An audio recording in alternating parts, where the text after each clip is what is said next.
And the hypocrites would walk away from Islam in two ways, and this is important. One is obviously leaving Islam altogether, ridda.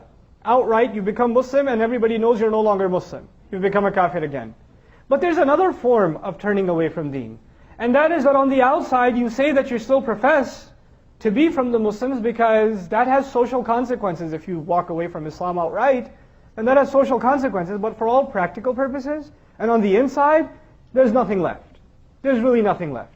And when especially now you've become a person of picking and choosing what do you take from the deen and what you don't take from the deen. And this is one of the central messages of this surah. That you're not in a position to negotiate what it is from this deen that you accept and what it is from this deen that you don't accept. Or that you don't find comfortable, so you're not going to necessarily take it. This is one of the central ideas communicated in this deen. Just recently, actually yesterday over the internet, I was talking to a youth group in DC. And, a question came up in the discussion. There was this, young sister who asked the question, I love everything about Islam except hijab. And it seems like hijab is there to protect men from looking at us. So, I don't really see the point in it. And instead of arguing of the social benefits of hijab or what hijab does to honor women and all of that stuff, that's actually already going in the wrong direction, that conversation. We need to take a step back and ask a more fundamental question. Let's take a step back and let's ask Ibrahim alayhi salam. Ibrahim alayhi salam loves Islam too. But then Allah makes a tiny little request. How about you go in the middle of the desert and leave your family there? Right? He's not one that's going to say, I love everything about Islam, but this whole leaving my family in the middle to die thing, I don't know. I'm not that comfortable with that. And after he's done with that, you know what? Why don't you jump into a fire? I love everything about Islam, except this whole, burning myself alive. That's asking a little too much. Nope. You don't find that question. Then Allah says, put a knife to your son's throat. Go ahead. And he says, I love Islam, but I also love my son. I don't know, can you give me a logical explanation for why I should do this? Can you tell me the social benefits or some of the other reasons, other benefits that why I should be obeying you? إِذْ قَالَ لَهُ رَبُّهُ أَسْلِمْ قَالَ أَسْلَمْتُ لِرَبِّ الْعَالَمِينَ. There's a reason Allah taught us that lesson in Surah Al-Baqarah. Whenever Allah said to him, give yourself up, submit, surrender, he said, I surrender, I give myself up. I submit myself entirely before the Master of all peoples, بِرَبِّ الْعَالَمِينَ.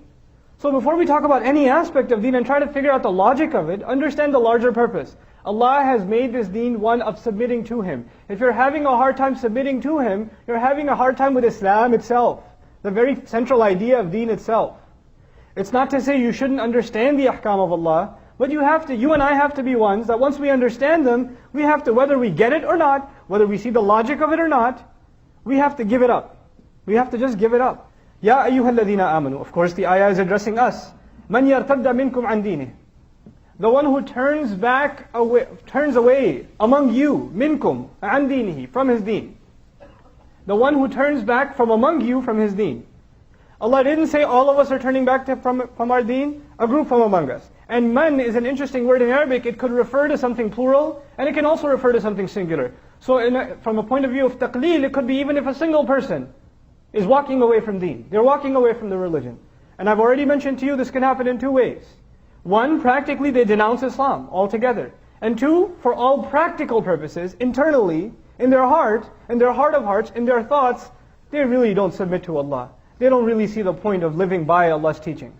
They don't see the point in that anymore. So for those practical purposes, they walked away from deen also, even if nobody else, human beings don't see it. We see a Muslim on the outside, we're supposed to say, Assalamu alaikum wa rahmatullah. We're not supposed to judge what's in their heart, but Allah can. Allah sees what's inside. So whoever of you has walked away, or does so, then what does Allah say? فَسَوْفَ, then soon. And sawfa is the Arabic word that implies very soon. It won't take very long for Allah to take immediate steps. And what are those steps? يَأْتِ اللَّهُ بِقَوْمٍ. Allah will bring about a nation. Allah will bring forward a nation. It's very interesting. The first part was, even if one of you walks away, and then Allah says, Allah will bring a whole nation around. In other words, you start thinking you're special? You think Allah needs you? You think you're a contributor to Islam that nobody else can be? That you are irreplaceable? Allah Azza wa Jalla essentially says, what to speak of you, I'll bring a nation instead of you. You're not an asset. Don't think of yourself as that high. Already we're being put in our place. And one of the central embedded teachings of this ayah is humility, that we understand our place. That in this deen, when we get the honor of saying La ilaha illallah, when we have the honor of saying Muhammadur Rasulullah sallallahu alayhi wasallam, then this is an honor and a gift given by Allah. And if you don't appreciate this gift, then who needs you? There's plenty of others that can appreciate it more than you and I.